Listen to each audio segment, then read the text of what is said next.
Hello, I'm Adam McCullough, and I'm here to give you a bit of a training on how to deal with dead trees in terms of installing a pull rope and felling those trees safely. So, a little bit about myself before we get started. Here I am in my truck. There's my chipper waiting for its next job. But most importantly, that's my kid's car seat. That's Ada's spot in my truck. She's 7 years old, and she has a little sister who's 6 months old.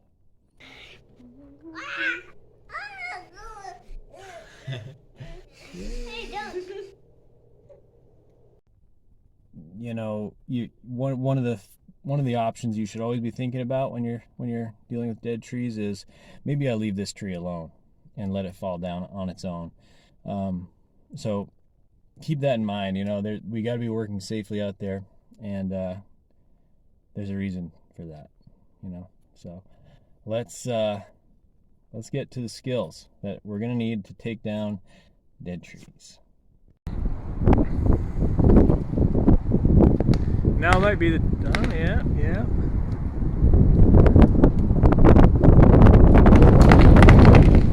All right.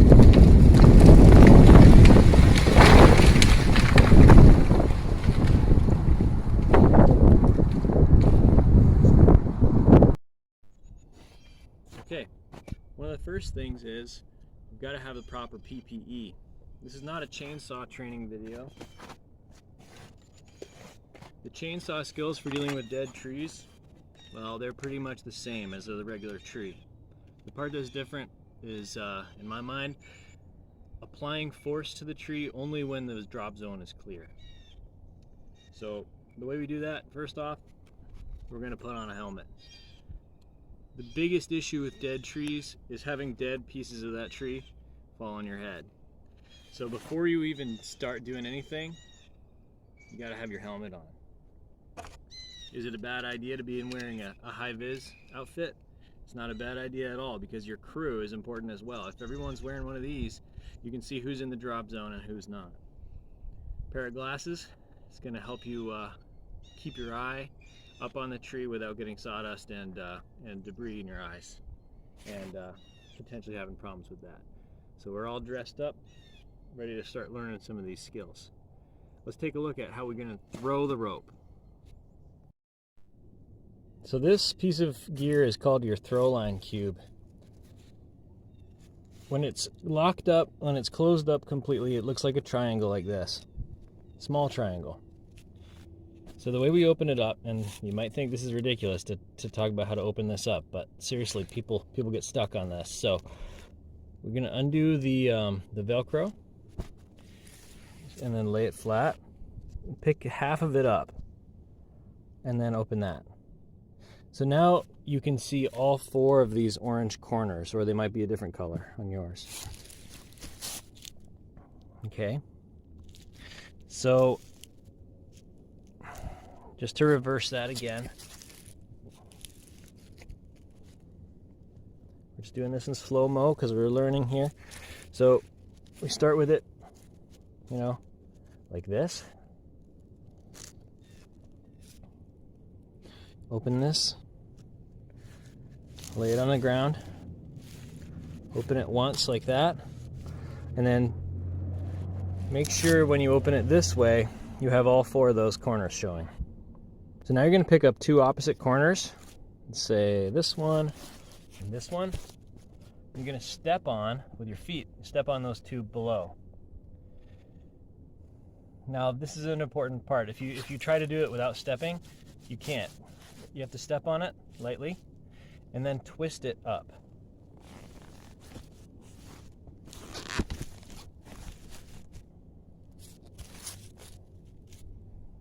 So now you have this.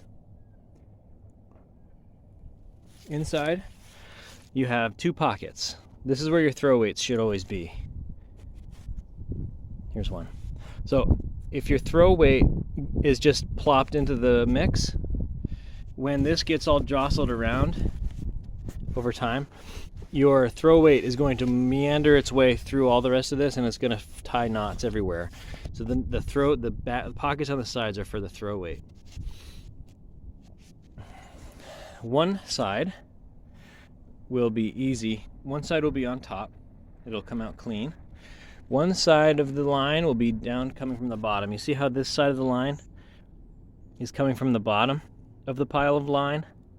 That's because this throw line was put in first, and then the whole throw line was piled in, and then this throw weight was placed in the pocket last. So this is now the end that's ready to go. So it'll actually come out cleanly from there when we throw it. I'll throw it off camera, but I'll show you the line coming out. You see how that it came out cleanly? It's not organized, it's not coiled, and we'll probably go over that. It's called flaking. I'll show you that next. Okay. Now we're going to go about how to throw it. You know, you got to choose where you want to shoot from. When I'm missing my throw a lot, usually the first thing I want to look at changing is where I'm throwing from. So I've chosen where I want to stand for my throw. I've got my throw line cube. I put it down right in front of my 2 feet. Open it up.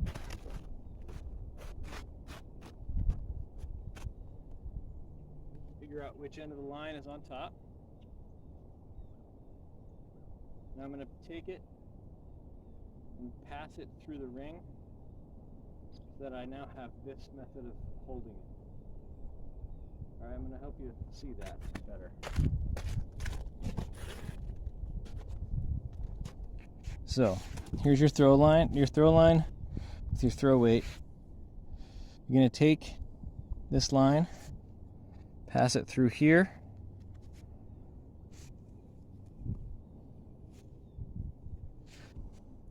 That's how I'm gripping it when I throw. So when I release these fingers, and I also release this hand when I'm at the zenith of my throw. I'm like screaming into the phone.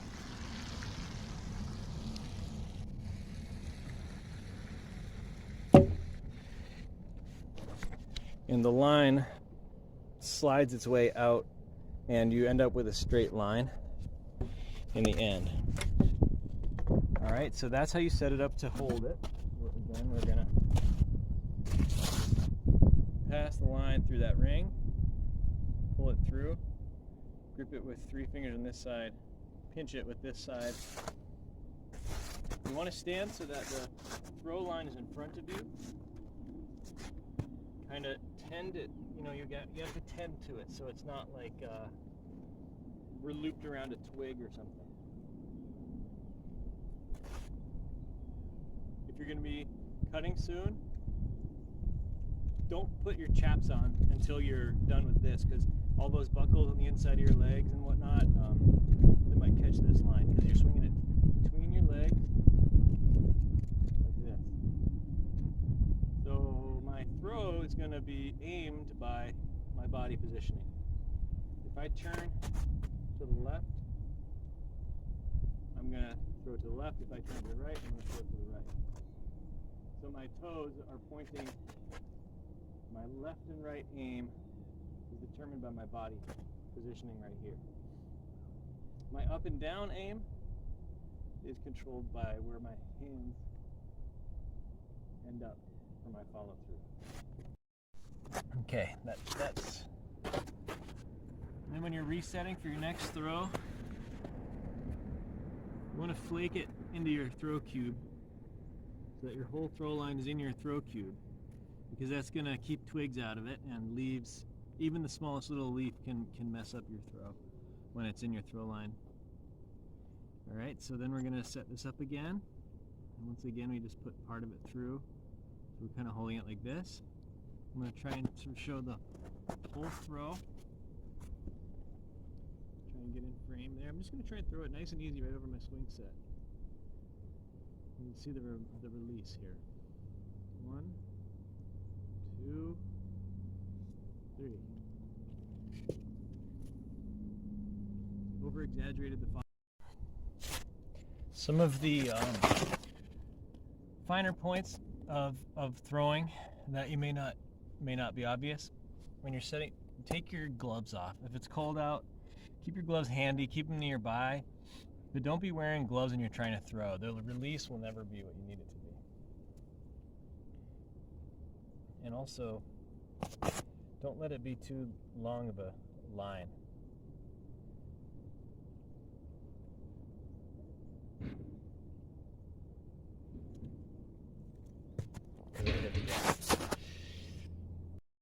Okay, this is going to be a model of our dead tree. So you want to be attaching to the tree 2/3 of the way up. So this is the base of the tree. 2/3 would be probably right around here. So it extends a little bit higher. So let's take a look at the reasons why.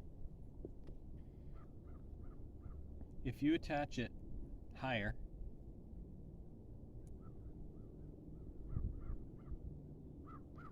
okay, so we've attached it as high as we can onto this piece, and now we pull on it. We run the risk of breaking that weak top off, especially when we're talking about a dead tree. We're talking about weak wood, so we don't want to just yank the top off of the tree, and then the reactive force of that is going to actually send the tree backwards the way you don't want it to go. Okay, so why don't we want to go lower, as low as we can go? Let's say you don't want to use a throw line today. You just want to tie it as high up as you can reach. So you just tie it maybe 8 feet up off the ground. So you're pulling on it, and this tree has a lot of leverage working against you. This balance point here, this fulcrum, if you start to try and pull on this, you'll notice with the actual weight of a real tree, you have no control over the tree whatsoever if you're tied this low. So if you're too low, the tree's going to pull you. If you're too high, you're going to break the top off. If you're at about 2/3, you're going to get into the sweet spot where you can trust the wood. You can trust the wood so that it's not going to snap. And also, you have enough height that you're not going to have the tree just yank you, backward. It still could if it's a heavy tree with a strong back lean. You might need some help pulling. But the point is, you have a chance. You have a good fighting chance of being able to pull on a tree if you attach to it at 2/3 height.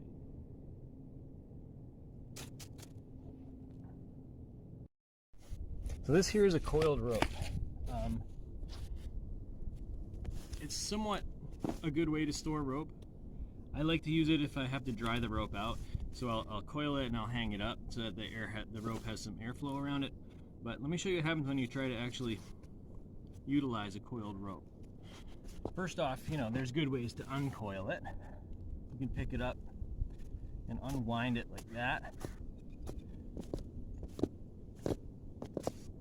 Okay. So now we have one end right here. Now as I start pulling on it, see how it's getting tangled already. Because when you're coiling a rope, see that? I didn't tie that. That's just how it came out from the coil.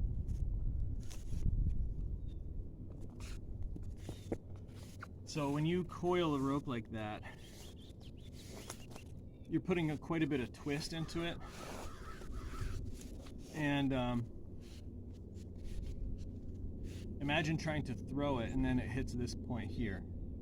If you're throwing it, that's gonna mess up your throw. You're not gonna get good range. So I'm gonna show you what else you can do besides coiling a rope. You can use a rope bag and you can flake a rope into a pile.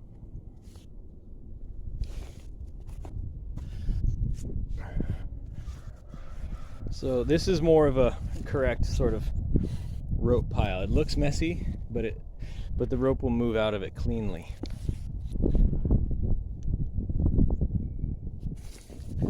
the way you do that is you take your two hands and you're just pulling the rope and letting it slop down into the pile. If you come to any sort of a problem as you're doing it, you can just sort of shake the rope.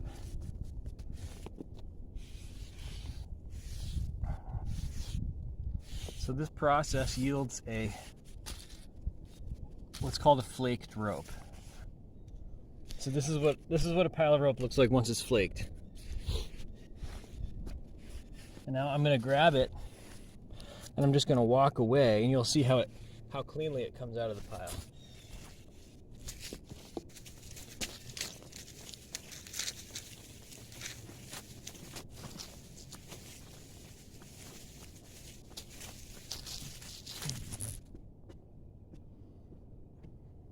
Frame right there.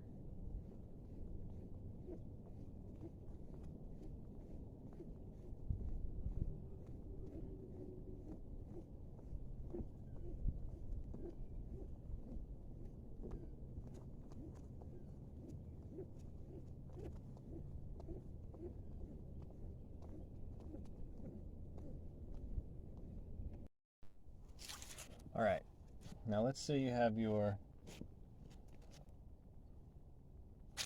throw line. You get the throw you want.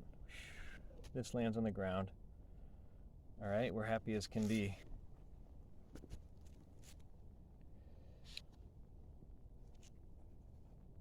I'm going to take off the throw ball. I'll show you this again as well. Take it off. I'm going to form our girth hitch.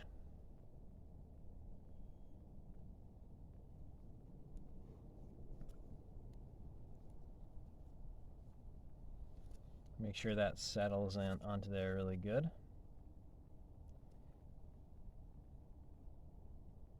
me show you that girth hitch one more time.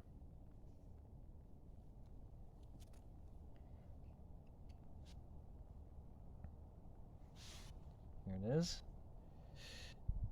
We're going to put the throw line through here. Da-da-da. The rope goes through this loop we made.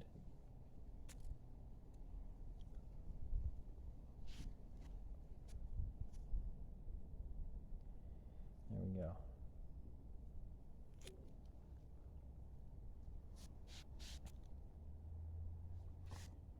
Now you can pull this. You can pull this as hard as you want through the tree. Once you have the throw that you want in your tree, you're going to have to take the throw line off the throw ball and attach the rope.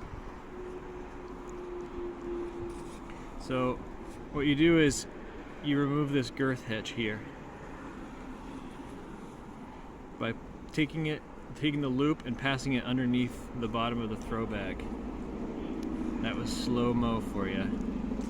Now it's free. Important, never put the throw ball on the ground, always put it in your pocket.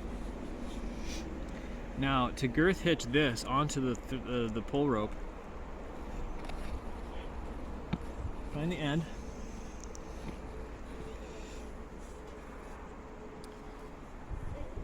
The first thing you do is take the throw line and pass it through the end loop.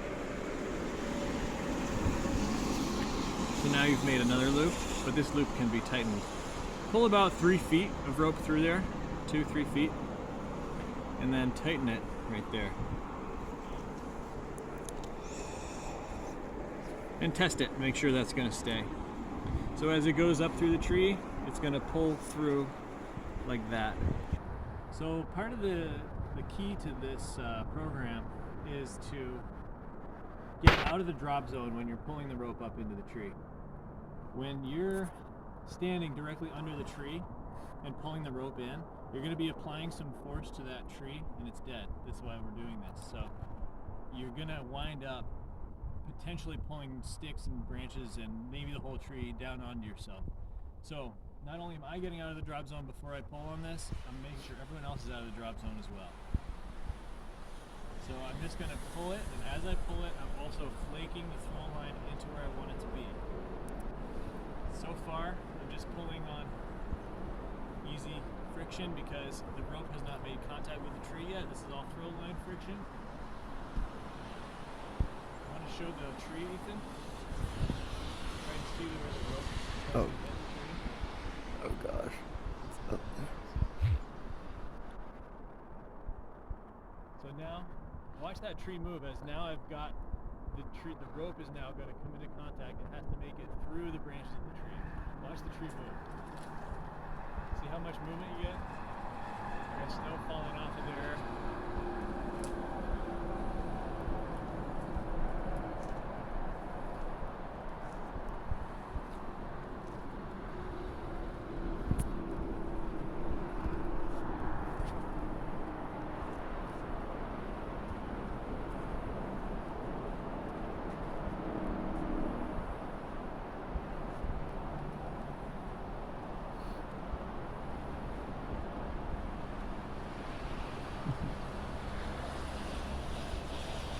Okay. Now, you have to take the rope off the throw line. Once you tighten it up, this is what it looks like. Just like with the throw bag, you just loosen it up, slide the rope out, and then we're going to reattach the throw ball for storage because we're done with it for now.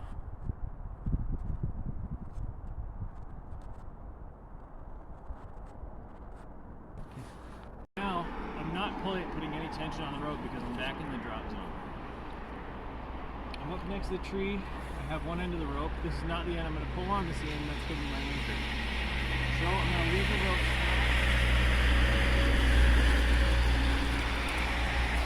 Walk around the tree. So now I have it wrapped.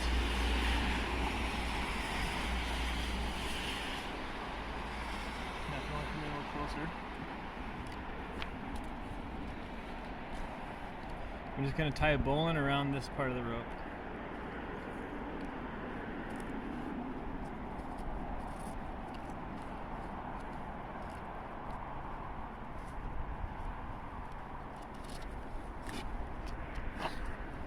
Now, I'm leaving a short tail on purpose because that would be dangling down where I'm cutting. If not, that makes it easier to cut.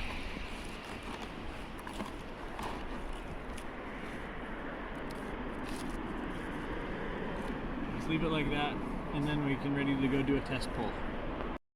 Action. Hello. So we have the rope in the tree. Haven't got it all the way tight yet. You can see that there's a lot of slack in it from the fact that this is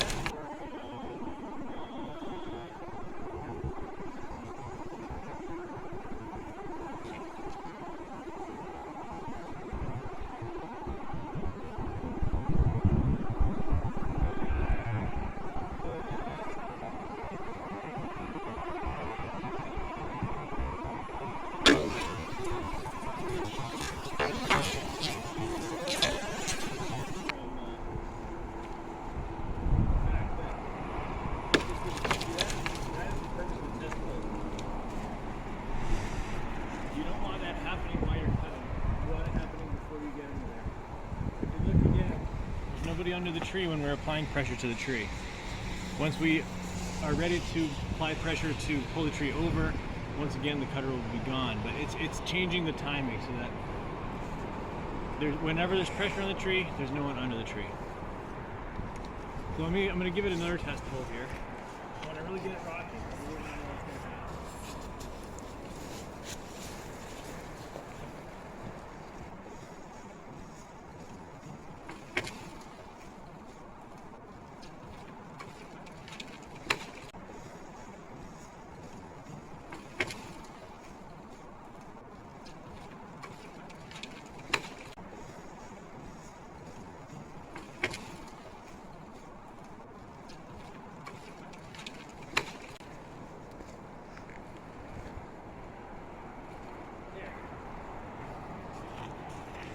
Feels pretty good.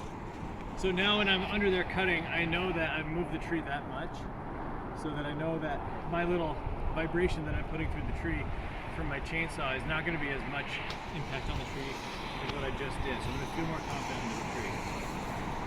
The next thing you got to notice is I'm within the striking zone of the tree right here. So I'm going to tie another rope on the end and make this longer. Alright, so we've got 2 ropes tied together. All told, it's about, we're about 2 times the height of the tree away. That's just great. Part of the reason here is if I'm the cutter, I'm not the one pulling. I'm asking someone else to stand here while I'm cutting this tree down. So it's good to have them be farther away. Another reason is that the farther away you get, the more your rope is flat out. And that gives you a better vector on pulling the tree. Imagine if you're trying to pull, if you're closer to the tree, you're more pulling down on the rope, which doesn't put as much force on the tree. If you're pulling from further away, then you're pulling at a better angle to get leverage on pulling the tree over. So, may as well give it another test pull, make sure my knots are still going to hold up. And make sure that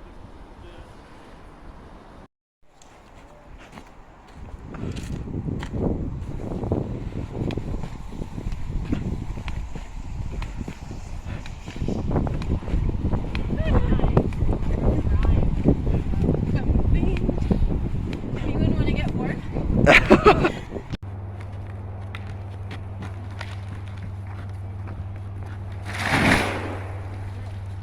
We're good.